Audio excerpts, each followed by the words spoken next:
Hi everybody, welcome back to the Games and Tournaments chapter. We have already seen in the first two lessons of this chapter how to handle Games and Tournaments questions when we have got questions on tennis tournaments and knockout tournaments generally.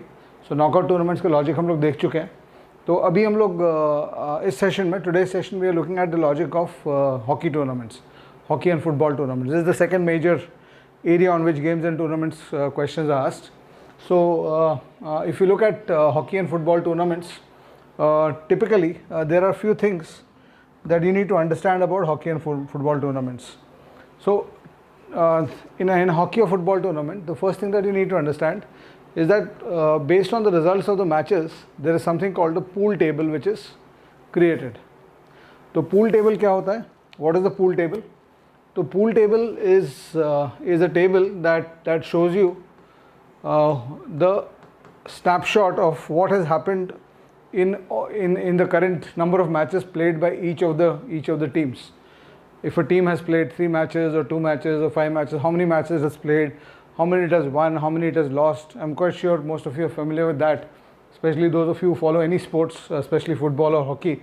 You will realize that. So pool table में typically क्या होता है कि suppose there's a tournament where you've got 6 teams playing each other in a round robin format. Of course, hockey and football tournaments are held in a round robin format.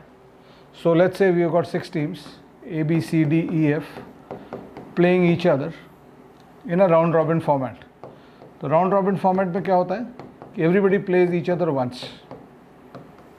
That's a round robin format. Sometimes round robin formats might be built on everybody plays each other twice, etc. But normal tournaments mein every team plays each other once.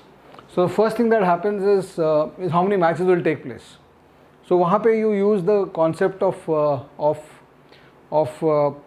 permutation combination, where you say that if 6 teams are playing each other once, there will be 6 C2 pairings, and since every pairing is one match, there will be 6 C2 matches.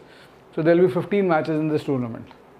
So if you remember the Cricket World Cup 2019, where India lost to New Zealand in the semi-finals, if you remember that, the first round of that tournament was a round-robin tournament where everybody played each other. All the 10 teams played each other, and the top 4 went to those semi-finals.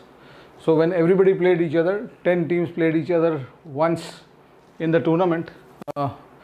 Everybody played each other once in the tournament. What happened was you ended up with 10 C2 matches.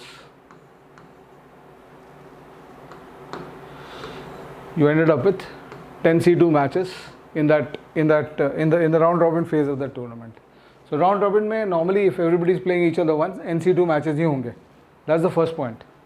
That's about the number of matches. The second point you need to understand when you're talking about games and tournaments. The second point you need to understand when you're talking about games and tournaments and hockey tournaments is how does the table get formed.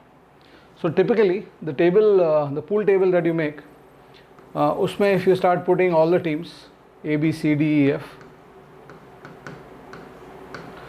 so the first column is how many matches have they played. It's normally denoted by P, but it is also it can also be written as number of matches played. So when A and B, initially the pool table, the table is all 0. Everything is 0. Played, how many matches you won, how many matches you lost, how many matches you drew. What was your goals for? How many goals you scored?